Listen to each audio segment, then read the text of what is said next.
안녕하세요. 저는 학교 간 교원학습 공동체 강남서초 국어 플랫폼에서 공부하고 있는 압구정중학교 김도연이라고 합니다.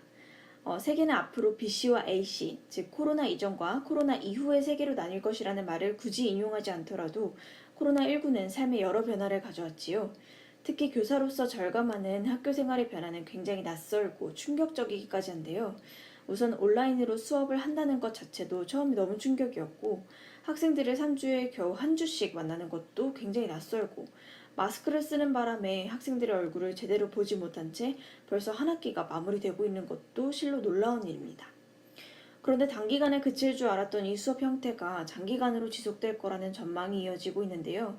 그렇다면 이 시점에서 앞으로의 학교 수업은 또 어떠해야 하는지에 대해서 묻지 않을 수가 없겠습니다.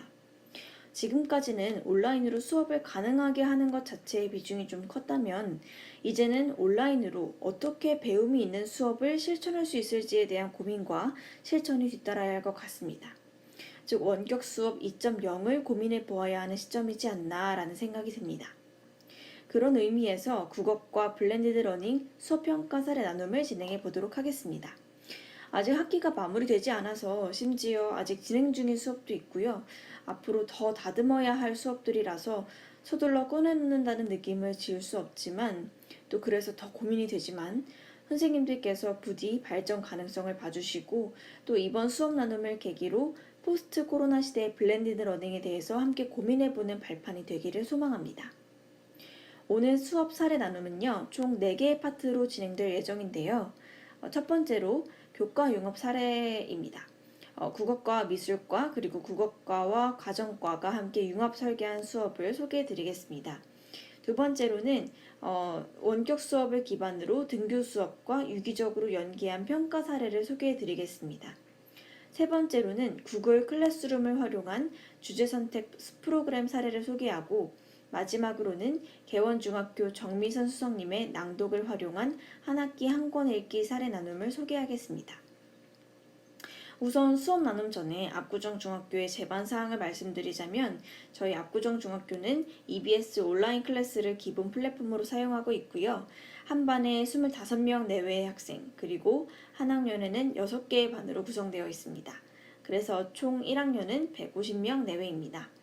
그리고 이번 나눔은 중학교 1학년 수업 위주로 진행될 것임을 참고해 주시길 바랍니다. 그럼 먼저 블렌디드 러닝 교과 융합 수업 사례를 말씀드리겠습니다. 먼저 국어과와 미술과가 함께 수업한 사례인데요. 수업 주제는 사춘기 예찬입니다. 그리고 두 번째는 국어과와 가정과가 연계한 수업 사례인데요. 주제는 친구 사랑입니다. 먼저 국어과 미술과의 경우 결론부터 말씀드리자면, 나의 사춘기를 주제로 비유와 상징을 활용한 에세이 쓰기를 국어 시간에 했고요. 미술과에서는 이것을 작품으로 표현하는 수행 결과물을 도출하는데요. 국어과에서는 이 두 성취 기준을 통합하여 수업을 설계하였습니다. 먼저 문학 파트에서 비유와 상징의 표현 효과를 바탕으로 작품을 수용하고 생산한다 라는 성취 기준과, 쓰기 파트에서 자신의 삶과 경험을 바탕으로 하여 독자에게 감동이나 즐거움을 주는 글을 쓴다 라는 성취 기준을 통합하여 수업을 만들었습니다. 그리고 수업 단계는 다음과 같습니다. 먼저 원격 수업으로 4차시에 걸쳐서 비유와 상징에 관해 학습하였습니다. 교과서로는 정윤종의 남아들의 목욕이라는 시로 학습하였고요. 그리고 2차시에 걸쳐서 천재바 교과서에 실린 학생 수필 목소리를 바탕으로 독자에게 감동이나 즐거움을 주는 글쓰기에 관해 학습하였습니다.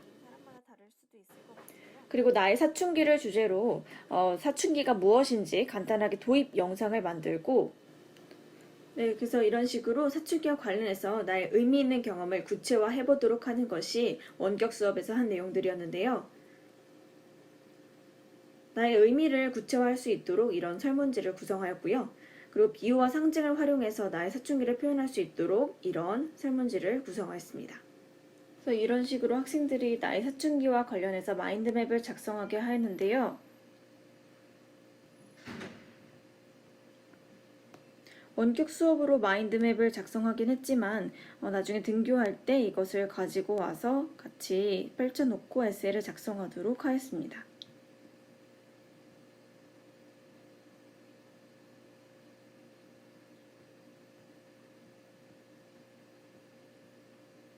그리고 이 수행평가의 평가 기준은 다음과 같은데요. 먼저 내용 마련하기, 즉 마인드맵을 작성한 것도 다 지금 평가 기준에 들어가 있고, 그리고 비유와 상징을 활용해서 제목을 작성하는 것도 평가 기준에 들어가 있습니다. 그리고 밑에 실제로 에세이 쓰기는 내용과 표현, 구성, 분량 이렇게 4가지 섹션으로 나누어 가지고 평가 기준을 작성하였는데요. 내용 같은 경우에는 자신의 삶과 경험을 진솔하게 드러내서 독자에게 감동이나 즐거움을 주는 에세이를 작성하였을 때는 상, 그리고 진부하거나 표면적인 내용만 수술해서 감동이나 즐거움을 주지 못한 경우에는 하. 표현 방법 같은 경우는 비유와 상징 단원을 통해서 배웠던 표현 방법과 독자에게 감동이나 즐거움을 주는 글을 쓰는 방법 단원에서 배웠던 표현 방법들을 활용해서 3가지 이상 활용한 경우는 상, 한두 가지 활용했으면 중, 그렇지 못했으면 하, 이런 식으로 평가 기준을 잡았습니다. 그 후에 등교 계약을 하여 나의 사춘기를 비유와 상징으로 표현한 문구를 확정하고 구글 설문지로 작성한 의미 있는 경험을 3분 내리쓰기 하고 내 에세이에서 활용할 다양한 표현 방법을 정리해 보도록 하였습니다. 학생들이 표현 방법을 정하는 것을 어려워해서 개별 피드백 및 전체 피드백을 진행하기도 했습니다. 그리고 이것을 바탕으로 초고 쓰기를 진행을 하였는데요. 그리고 3주 뒤에는 등교에서 고쳐 쓰기를 진행하는데요. 바로 이어하지 않고 3주 뒤에 등교 주간대 한 이유는 일부러 좀 시간을 두고 자신의 글을 바라보게 하기 위해서입니다. 바로 고치게 되면 내 글에서 고쳐야 할 부분이 보이지 않을 수도 있고 또 그동안 생각이 바뀔 수 있기 때문에 텀을 두고 고쳐 쓰기를 진행하였습니다. 원래는 모든 별로 돌려읽기를 하면서 고쳐 쓰기를 진행하면 참 좋았을 텐데 코로나 시대에 그러기가 어려워서 평가 기준을 이렇게 준 후에 자기가 스스로 자신의 글을 평가해 보게 하고 글의 처음 부분을 시작하는 방법을 알려주었습니다. 앞에서 초고 쓰기를 할 때는 처음, 중간, 끝 이런 것은 신경 쓰지 말고 일단은 분량을 다 채울 수 있도록 노력하는 데 초점을 두고 쓰게 했다면 이번에는 처음 시작 부분을 효과적으로 재밌게 시작할 수 있는 방법을 알려주고 그리고 그 앞에 있는 처음 부분을 시작하도록 하였습니다. 그리고 나서 지난번에 작성했던 초고를 다시 읽고 더 추가해야 할 부분이나 고쳐 쓰고 싶은 부분을 5군데를 꼭 찾으라고 하였고요. 그래서 이것을 반영해서 최종본을 완성하도록 하였습니다. 학생들이 고쳐 쓰고 난 다음에 확실히 글이 더 좋아지는 것을 확인할 수 있었는데요. 예컨대 초고 때 이런 식으로 밋밋하게 작성되었던 글이 고쳐 쓰고 난 다음에는 이런 식으로 작성이 되었고요. 또 친구들이 자신을 왕따시켰던 경험을 이야기하면서 친구들이 썩은 사과처럼 보였다. 겉에는 싱싱하지만 속은 다른 것처럼 겉으로는 친한 척하고 속으로는 나를 미워했던 친구들이 너무 싫어졌다. 이런 식으로 비유법을 좀 더 풍부하게 활용하는 부분들이 눈에 들어왔습니다. 그리고 사자 우리에 갇힌 불안하고도 무서운 감정이 비처럼 쏟아졌다. 이런 식으로 다양한 비유법을 활용하니 필자가 느낀 감정이나 정서가 풍부하게 표현된 점을 또 확인할 수가 있었습니다. 또 이런 식으로 초고 때는 밋밋하게 쓰여졌던 처음 부분이 고친 다음에는 시공간적 배경을 제시하면서 뭔가 영화 같은 그런 처음을 시작할 수 있도록 이렇게 글이 다듬어졌고요. 그리고 학생들이 사춘기에 대해서 쓰라고 하였더니 가족과 친구 관계에 대해서 이야기를 많이 하였습니다. 특히 어떤 학생은 아빠가 뭐 진심을 죽이고 싶었다. 뭐 이런 식으로 정말 솔직하게 자신의 이야기를 털어놓는 친구들도 있었고요. 그리고 그런 과정에서 이것을 시험을 망친 기분에다가 비유를 하기도 하였고 또 마지막에는 오답 노트를 꼭 해서 다음번엔 절대로 틀리지 않을 거다라는 그런 다짐까지 하게 되었습니다. 국어 시간에는 이렇게 마무리를 하였고 동시에 진행된 미술 시간에 표현한 작품들도 보여드리겠습니다. 아까 처음에 보여드렸던 나의 사춘기는 살얼음판이다 라는 작품을 에세이를 그렇게 쓰고 미술 시간에는 이렇게 표현하였고요. 그리고 이 친구는 까치밥에다가 비유를 하여서 왜 여기다가 비유를 하였는지 물어보았는데 까치밥이 까치를 위해서 맨 꼭대기에 감 하나를 남겨두는 것을 까치밥이라고 하잖아요. 그래서 겉으로 보았을 때는 좀 외로워 보이지만 어쨌든 하나를 그 까치를 위해 남겨둔 것처럼 의미가 있다라는 점을 강조하고 싶었던 모양입니다. 그래서 자신의 사춘기도 겉으로 봤을 때는 외로워 보이지만 언젠가 의미가 있지 않을까라는 점에서 까치밥에다가 비유를 한 친구도 있었고요. 그리고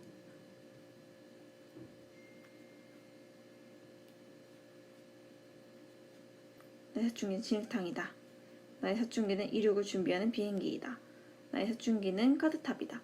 네, 이런 식으로 다양하게 학생들이 에세이와 나의 사춘기를 주제로 하여 에세이와 그리고 미술 작품으로 표현하니까 사춘기에 대해서 조금 더 성찰하고 고민해보고 나와 그리고 친구, 가족, 그다음에 나의 주변 사람들과의 관계에 대해서 성찰해보는 좋은 계기가 되지 않았을까라고 생각합니다. 네, 다음으로는 가정과와 함께한 융합 수업 사례인데요. 수업 주제는 친구 사랑입니다. 먼저 국어과에서는 교육과정 재구성을 통해 이 세 성취 기준을 통합하여 수업을 설계하였는데요. 먼저 읽기 파트에서 독자의 배경 지식, 읽기 맥락 등을 활용하여 글의 내용을 예측한다라는 성취 기준과 듣기 말하기 파트에서 언어폭력의 문제점을 인식하고 상대를 배려하며 말하는 태도를 지닌다. 그리고 마지막으로 문학 파트에서 비유와 상징의 표현 효과를 바탕으로 작품을 수용하고 생산한다 라는 세 성취 기준을 통합하였습니다. 그리고 수업 단계는 다음과 같은데요. 먼저 1, 2차 시에 예측하며 읽기 방법을 학습한 뒤에 3차 시에서 6차 시, 즉 4차 시에 걸쳐서 앞에서 배운 예측하며 읽기 방법을 적용해 한 학기 한 권 읽기 독서 수업을 계획하였습니다. 선정한 책은 체리새우 비밀글입니다 라는 책인데요. 이 책에 관해서는 뒤에서 따로 또 설명드리겠습니다. 그리고 7, 8차 시에 걸쳐서 배려하며 말하기를 학습하였고 9차 시에는 비유와 상징을 활용해서 친구사랑 슬로건을 제작하였는데요. 사용한 도구는 패들렛입니다. 그래서 이것도 구체적으로는 뒤에 가서 설명을 다시 드리겠습니다. 국어과에서는 모두 원격으로 진행하였는데요. 먼저 교과서를 통해 예측하며 읽기 방법에 대해서 학습을 하였습니다. 그리고 나서 한 학기 한 권 읽기를 체리새우 비밀글입니다 라는 책으로 하였는데요. 구글 설문지로 예측하며 읽기 질문들을 주고 학생들은 그날그날 주어진 분량에 맞추어 예측하면서 책을 읽어나갈 수 있도록 설계하였습니다. 저번에 어서 원격 수업은 처음이지 영상에서도 잠깐 말씀드렸듯이 오프라인 수업에서 한 학기 한 권 읽기 수업을 할 때는 한 반에서도 읽기 속도가 너무 천차만별이라서 어떻게 해야 하나 고민이 되었는데요. 이렇게 온라인으로 독서 수업을 하니까 학생들 본인이 읽기 좋은 시간에 친구들 읽기 속도에 구애받지 않고 제 속도에 따라서 읽고 과제를 수행할 수 있다는 장점이 있었습니다. 그리고 이 책을 학생들이 정말 좋아하더라고요. 이 책은 중학교 친구 관계에 대해서 정말 현실적으로 그리고 사춘기 청소년들의 감정의 그런 결들을 섬세하게 그리고 있어서 친구 관계란 어떠해야 하는지 그리고 주변에 휘둘리지 않고 나다움을 찾을 수 있는 방법은 무엇일지 그리고 그렇게 할 수 있도록 용기를 불어넣는 좋은 책이라고 생각합니다. 그래서 정말 한 학기 한 권 읽기 도서로 강력 추천드리는데요. 지금 송출되고 있는 영상은 제가 학생들이 지난 시간에 읽고 나서 그 피드백을 주거나 아니면 질문을 한 내용들을 캡처를 해서 그 다음 시간에 제가 소개하고 답변하는 그런 영상을 지금 보여드리고 있습니다. 이 책을 다 읽은 후에 진행한 수업은 배려하며 말하기 단원입니다. 천재박 교과서에서는 원래 2학기에 편성이 되어 있었는데요. 미리 1학기로 당겨와서 배려하며 말하기에 대해서 학습하였습니다. 이 단원에서 언어 폭력의 문제점에 대해서도 함께 생각해 볼 수 있는 시간을 가졌었는데요. 학생들이 바람직한 말하기 태도에 대해서 여러 가지 의견들을 남겨주었습니다. 그리고 언어 폭력을 예방할 수 있는 방법에는 학생들이 굉장히 훌륭한 답변들을 내놓았는데요. 마침 가정과에서도 이와 관련한 성취 기준이 있었습니다. 그래서 학생들이 가정 시간에도 건강한 친구 관계에 대해서 생각해 보도록 하였고요. 이렇게 학습했던 내용들을 바탕으로 친구사랑 슬로건을 제작하는 활동을 하였습니다. 패들렛이라는 도구를 통해서 학생들이 각자 슬로건 한 개씩 제출하도록 하였는데요. 먼저 여기 공지사항 잠깐 보시면 친구사랑 캠페인 문구를 작성할 때 두 가지 조건이 있습니다. 먼저 첫 번째로는 비유와 상징을 통해서 친구 혹은 우정에 대해서 표현할 수 있는 방법이 있고요. 아니면 비유와 상징을 통해서 학교폭력 혹은 사이버폭력 예방 캠페인 문구를 작성하는 것이 있습니다. 그래서 1반부터 6반까지 해당하는 섹션에 나름대로 친구사랑 슬로건을 이렇게 제작을 하였는데요. 다 한 뒤에는 다른 친구들 것을 보고 좋은 문구에다가 좋아요를 이렇게 눌러줄 수가 있는데요. 가장 좋아요가 많이 나온 5개의 문구를 뽑아서 교내 화장실이라든지 복도 등에 게시할 것을 공지하였습니다. 그리고 가정 시간에는 이렇게 만든 슬로건을 바탕으로 친구사랑 4컷 만화 그리기를 진행할 예정이었는데요. 며칠 전에 내려온 공문을 보니 우정이 있는 평화로운 학급 만들기 캐릭터 슬로건 공모전이 있더라고요. 그래서 아직 가정시간에 활동을 진행하지 않은 상태라 이왕이면 이런 공모전과 연계해서 진행하면 어떨까 하고 지금 준비를 하고 있습니다. 이 활동은 다음 등교 주간 때 이루어질 예정이라서 결과물을 여기서 보여드리지 못하는 점은 참 아쉽습니다. 네, 두 번째 파트입니다. 다음으로는 국어과 블렌디드 러닝 사례를 말씀드릴 텐데요. 이 파트에서는 원격 수업과 등교 수업의 유기적인 연결을 고민하고 수업을 설계했던 사례를 말씀드리도록 하겠습니다.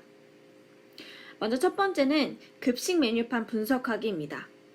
어휘의 체계와 양상을 탐구하고 활용한다 라는 성취 기준에 따라서 수업을 설계하였는데요. 원격 수업으로 어휘의 체계, 즉 어휘를 어종에 따라 고유어, 한자어, 외래어로 분류할 수 있다는 학습 목표를 달성하였습니다. 그 후에 등교를 하여 급식 메뉴판 분석을 하였는데요. 먼저 앞에서 고유어, 한자어, 외래어에 대해서 간단하게 복습을 하고 그리고 그 7월 20일, 즉 학생들이 다음 등교했을 때 먹을 급식 메뉴를 분석을 하였습니다.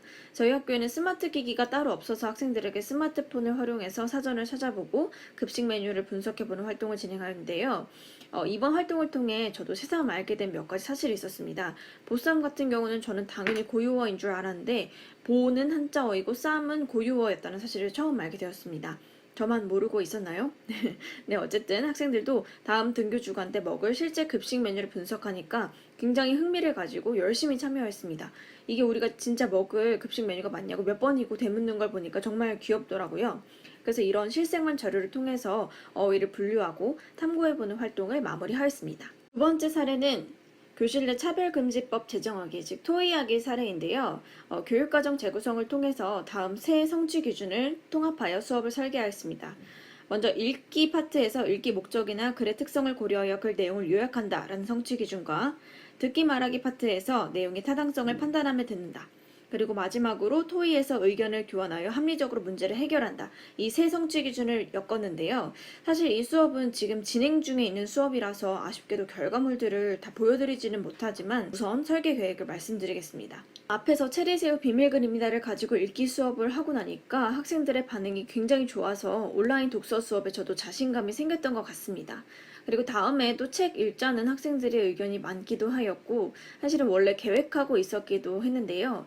작년에 제가 선량한 차별주의자라는 책을 인상 깊게 읽어서 이 책을 학생들과 함께 공부하고 싶다는 생각을 했었습니다. 그런데 중학교 1학년 담당이 되고 나니까 이 책이 1학년 수준에는 너무 어려울 것 같다는 생각이 들었어요. 그래서 조금 더 쉬운 책은 없을까 찾던 중에 서점에서 왜요 그 말이 어때서요? 라는 책을 발견하게 되었습니다. 이 책은 굉장히 얇은 책이고 구성도 파트별로 4컷 만화랑 학생들 수준에 맞는 설명으로 이루어져 있어서 읽기가 굉장히 좋습니다. 그리고 선량한 차별주의자에서 다루고 있는 주제의식도 청소년 수준에서 잘 풀어내고 있는 것 같아서 이 책을 선정하게 되었는데요. 먼저 요약하며 읽기 방법을 교과서를 통해서 간단하게 학습하고 온라인으로 왜요 그 말이 어때서요를 3차 시에 걸쳐서 요약하면서 읽어나갔습니다. 예측하며 읽을 때와 마찬가지로 구글 설문지에 요약하며 읽을 수 있도록 이렇게 항목을 배치해두고 정해진 분량을 읽고 과제를 해결할 수 있도록 설문지를 만들었습니다. 이 방송이 나가는 주간에 내용의 타당성을 판단하며 듣기와 토의하기 이론 수업을 원격으로 마무리할 예정인데요. 이 영상을 촬영하고 있는 지금은 원격으로 토의하기 수업이 진행 중입니다. 학생들에게 왜요 그 말이 어때서요? 와 관련하여 토의 주제를 잡아보라고 하였는데요. 차별 없는 교실 어떻게 만들까가 가장 많이 나왔습니다. 그래서 교실 내 차별금지법을 토의를 통해서 제정해 보려고 하는데요. 우선 아까 보여드렸던 패들렛을 활용해서 학생들에게 근거를 들어 제안하는 연습을 시킬 예정입니다. 그리고 판단하며 듣기 방법을 공부했기 때문에 근거와 제안이 타당한지 검토하여 좋은 의견에 투표를 하도록 할 것입니다. 그렇게 나온 의견들을 중심으로 주제를 추리고 주제별로 모둠을 만들 예정인데요. 모둠별로 채팅 기능을 활용하여 토의를 진행하고 등교 시 토의 내용을 정리하고 차별금지법을 구체적으로 제정할 예정입니다. 온라인으로 토의를 진행할 경우에는 소극적인 학생들도 자신의 의견을 적극적으로 개진할 수 있고 또 과정이 다 기록이 되기 때문에 교사의 입장에서는 관찰하고 피드백을 주기도 훨씬 용이하다는 그런 장점이 있는 것 같습니다. 네, 다음으로는 구글 클래스룸을 활용한 주제 선택 프로그램 사례를 말씀드리겠습니다. 저희 학교는 앞서 말씀드렸듯이 EBS 온라인 클래스를 기본 플랫폼으로 사용하고 있지만 구글 클래스룸이 요즘에 대세라는 얘기를 듣고 저도 사용해보고 싶어서 주제 선택 프로그램만 구글 클래스룸으로 운영을 하고 있습니다. 제가 담당하고 있는 주제 선택 프로그램 이름은 북새통 프로젝트인데요. 북, 즉 책을 매개로 새롭게 소통하는 프로젝트라고 하여 북새통이라고 이름을 지었습니다. 계획을 세울 당시만 해도 학생들과 소통하면서 같이 매주 뭔가를 이렇게 같이 함께하는 그런 프로그램을 꿈꾸었었는데요. 이렇게 온라인으로만 진행하게 될 줄은 정말 상상도 못했습니다. 아무래도 EBS 온라인 클래스는 단방향 콘텐츠에 적합한 프로그램이라서 학생들 간 그리고 교사와 학생 간의 상호작용을 하기에는 한계가 있다 보니까 고민 끝에 구글 클래스룸으로 옮기게 되었는데요. 처음에는 저희 학교에서 혼자 구글 클래스룸을 사용하다 보니까 학생들 연습시키는 게 좀 힘들었지만 그래도 온라인으로 소통이 가능한 모습을 보면서 옮기길 정말 잘했다라는 그런 생각이 들었습니다. 그래서 지금부터 복제통 프로젝트에서 했던 활동들을 간단하게 소개해 드리도록 하겠습니다. 먼저 포토 에세이 쓰기입니다. 제가 수전 손택의 사진에 대하여라는 책을 감명 깊게 읽고 사진은 포착된 경험이라는 말에 끌려 수업을 기획하게 되었는데요. 코로나 확진자가 급증하던 시기라 집안에서 자신에게 의미 있는 공간, 사물 혹은 이전에 다녀왔던 기억에 남는 장소를 보고 관찰한 뒤에 그 사진을 포착된 경험을 에세이로 작성하는 활동을 하였습니다. 그리고 구글 클래스룸의 장점을 활용해서 학생들에게 댓글로 피드백을 주었는데요. 문제는 학생들이 구글 클래스룸이 처음이라서 제 댓글을 보지 않는다는 것이었습니다. 그래서 사실 피드백 이후에 고쳐쓰기에는 실패한 사례였지만 학생들이 저마다 집안에서 여행을 갔다 오거나 아니면은 소중했던 그런 사물들, 소중했던 장소들을 떠올리면서 포토 에세이를 작성했던 좋은 시간이었습니다. 그 다음에는 바깥은 여름이라는 주제로 수업을 진행하였는데요. 김혜란 작가의 작품집에서 따온 제목이지만 작품과는 무관합니다. 우리는 코로나19로 인해 사회적으로 거리를 두며 단절된 삶을 살아가지만 그럼에도 불구하고 바깥은 어느덧 여름입니다. 그래서 어쨌든 찾아온 여름을 환대한다는 의미에서 그리고 갇혀 있어서 좀 답답한 마음을 해소하고자 기획하였는데요. 여름을 실감하게 하는 노래, 그림, 영상, 시, 사진 등을 모아서 자신만의 여름 콘텐츠를 제작하는 것입니다. 이 과제는 모둠별로 진행하여 구글 프레젠테이션에 모둠별로 과제를 부과하였는데요. 각자의 페이지를 완성한 후에 다른 친구들의 여름을 둘러보고 이렇게 댓글을 달면서 서로 소통할 수 있는 수업을 운영하였습니다.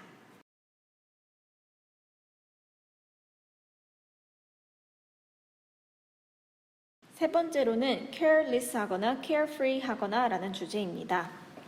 이 수업은 학생들이 세상과의 관계 맺는 방식에 대해 고민해보면 좋을 것 같다는 생각에 기획하게 되었는데요. 저는 개인적으로 영어로 care라는 말을 좋아합니다. 그런데 이 케어가 부족하거나 때로는 너무 케어에서 자유로워서 의도치 않게 상처를 주는 일들이 있습니다. 어른들도 마찬가지겠지만 특히 사춘기 시절에 그러한데요. 그래서 자신의 부주의하거나 무관심했던 태도에 대해서 성찰해보는 계기를 주고자 했습니다. 먼저 자니 익스프레스라는 5분짜리 단편 애니메이션을 보여주었습니다. 유튜브에 올라와 있기 때문에 선생님들께서도 시간이 되시면 한번 보시는 것도 좋을 것 같습니다. 한국의 우경민 감독이 만들었는데요. 해외에서 러브콜이 쏟아지고 조회수 1000만 뷰를 찍었던 아주 유명한 단편 애니메이션입니다. 이 애니메이션을 보고 개인적인 차원에서 의미 없이 혹은 별 생각 없이 했던 말과 행동이 남에게 상처를 주거나 피해를 줬던 일이 있는지 질문을 던졌고 네, 이렇게 학생들이 답변을 달아주었습니다. 그 다음으로는 사회적인 차원에서 악의 없이 했던 말이나 행동이 한 세계를 파괴했거나 나비 효과처럼 큰 파장을 일으킨 일이 없는지 조사하도록 하였습니다. 애니메이션을 보면 본인은 모르고 했던 행동이 한 행성을 파괴하고 마는데요. 그 부분을 착안하여 활동을 설계하였습니다. 그리고 학생들이 이렇게 어떤 행동들이었는지 그리고 그것이 어떤 영향을 미쳤는지 그리고 이런 일이 없도록 하려면 어떤 노력을 해야 할지 그리고 관련 사진이나 출처를 밝히는 그런 과제를 수행을 하였는데요. 그리고 활동을 다 마친 뒤에 학생들이 이러한 소감을 남겨주었는데요. 자신이 생각 없이 했던 말이나 행동이 이렇게까지 영향을 미치게 될 줄은 몰랐다라고 하면서 앞으로 말과 행동에 조금 더 신중을 가하겠다라는 그런 다짐들을 풀어놓았습니다. 네 번째 수업은 함께 그림책 읽기인데요. 이 수업은 그림책을 통해서 두 사람의 관계에 대해서 생각해 보도록 마련되었습니다. 저작권 문제로 인해서 책의 일부만 활용해서 수업을 진행하는데요. 이런 식으로 그림책의 페이지를 통해서 두 사람의 관계에 대해서 생각해 보도록 질문을 배치하였습니다. 때로는 그림책의 글귀를 반박하는 질문을 통해서 이 그림책의 내용을 입체적으로 이해할 수 있도록 질문을 배치하였습니다. 그 이후에는 학생들이 구글 프레젠테이션에 마음에 드는 페이지를 넣고 그 이유에 대해서 적어보도록 하였는데요. 공유 과제이기 때문에 다른 친구들이 한 내용을 볼 수가 있습니다. 그래서 그림책 두 사람이 주는 메시지처럼 같은 그림책을 읽고도 저마다 느낀 점이 다르다는 것을 이 과제를 통해서도 확인할 수가 있습니다. 학생들이 이렇게 과제를 공유해서 서로의 생각을 간접적으로 나눌 수 있도록 수업을 설계하였습니다. 다섯 번째로 소개해드릴 주제는 되기의 시쓰기입니다. 이 수업은 진은영의 문학, 내 마음의 문이 읽기에서 착안한 수업인데요. 사물을 관찰하고 직접 그 사물이 되어서 몸으로 표현해 본 다음 느낀 점을 시로 표현하는 활동입니다. 지금 보시는 것은 문학 내 마음의 문이 읽기에서 나온 예시인데요. 분필을 온몸으로 표현하고 그 느낀 점을 바탕으로 시를 작성한 후 소감을 작성한 활동입니다. 이것은 저희 학생이 작성한 시인데요. 공을 표현하였고 그리고 그것을 바탕으로 시를 작성하였습니다. 그리고 공이 되어본 소감을 아래에 작성해 주었는데요. 또 어떤 학생은 이렇게 삼색 볼펜이 되기도 하였는데요. 이런 식으로 사물이 되어봄으로써 다른 입장에 대해서 한 번 더 생각해보는 계기가 된 것 같습니다. 또 사물이 되어서 느낀 점을 표현할 때 있어서 결국 자신의 이야기를 하게 마련인데요. 이 친구는 옷걸이가 되어서 옷걸이에 감정이입을 하면서 자신의 이야기를 솔직하게 풀어놓는 계기의 글쓰기가 된 것 같습니다. 마지막으로 말씀드릴 주제는 내 손에 붙이는 편지인데요. 내 손에 붙이는 편지 역시 진은영의 문학 내 마음의 문이 읽기에서 아이디어를 얻었습니다. 손은 우리 몸에서 다른 사람이 사물과의 직접적 접촉의 기억을 가장 많이 가지고 있는 신체 부위입니다. 그래서 이 손이 맞잡았던 따뜻한 손, 반대로 내가 뿌리쳤던 손 등등을 떠올리면서 타인과의 관계에 대해서 생각해보는 시간을 마련하였는데요. 먼저 시 두 편을, 손에 관한 시 두 편을 감상하였는데요. 첫 번째 시는 정덕재의 손톱을 깎으며 라는 시고요. 두 번째 시는 정호승의 손에 대한 묵상이라는 시였습니다. 그런 다음 구글 프레젠테이션으로 모든 별 과제를 부과하였는데요. 먼저 손에 윤곽선을 그린 다음에 그 손을 관찰하고 내 손에 붙이는 편지를 쓰는 과제였습니다. 그래서 이런 식으로 다 쓴 후에는 다른 친구들의 글에 댓글을 달고 피드백을 서로 주고받으면서 온라인상에서 서로 소통하도록 하였는데요. 자신의 신체를 거리를 두고 바라보고 자신을 더 사랑할 수 있는 계기가 되지 않았나 싶습니다. 마지막 파트는 개원중학교 정미선 수석님께서 진행하신 수업 사례입니다. 중학교 3학년을 대상으로 아몬드를 가지고 한 학기 한 권 읽기 탐구독서 프로젝트를 진행하셨는데요. 수업 주제는 가족인권 프로젝트입니다. 가정과와 국어과, 생물과의 통합 수업인데요. 이 중에 국어 시간에는 아몬드를 읽은 후에 배경 지식을 확충하고 토론 논제를 생성하는 활동을 진행하였습니다. 개원중학교에서는 아몬드를 선생님께서 직접 낭독한 파일을 듣고 활동하는 방식을 택하셨습니다. 저도 체리새우 비밀글입니다를 수업할 때 어떤 학생들이 선생님이 직접 읽어주셨으면 좋겠어요 하는 피드백을 받긴 했는데요. 그때 저는 어떻게 이걸 다 읽어? 하는 생각으로 그건 좀 어렵겠습니다 하는 답변을 주었습니다. 그런데 개원중학교에서는 정미선 수석님이 직접 한 권을 다 낭독하셨다고 합니다. 역시 존경스럽습니다. 낭독 파일은 저작권으로 인해서 미리 출판사의 승낙을 얻어야 합니다. 그래서 혹시 낭독 수업을 계획하고 계신다면 학생들에게 배포하기 전에 이 부분에 꼭 유의해 주시길 바랍니다. 따라서 이번 영상에서도 모두 보여드리기가 어렵다는 점 양해 부탁드립니다. 그래서 살짝 맛보기로만 보여드리겠습니다. 아몬드 두 번째 이야기를 시작합니다. 엄마는 임신 중에 겪은 스트레스나 몰래 피웠던 한두 개비의 담배, 막달에 못 참고 면목없이 홀짝인 맥주 따위를 후회했지만 사실 내 머리통이 왜 그 모양인지는 너무 뻔하다. 그저 운이 없었던 거다. 생각보다 운이라는 놈이 세상에 일으키는 무지막지한 조화들이 많으니까. 네, 이렇게 낭독 파일을 들은 후에 내용을 요약하면서 정리하고 밑에서 질문을 던지면서 이해를 심화시켜 나가는 활동을 합니다. 그리고 배경지식 확충을 위해서 정보를 탐색하기도 하고 토론 논제를 생성하기 위한 활동을 수행하기도 합니다.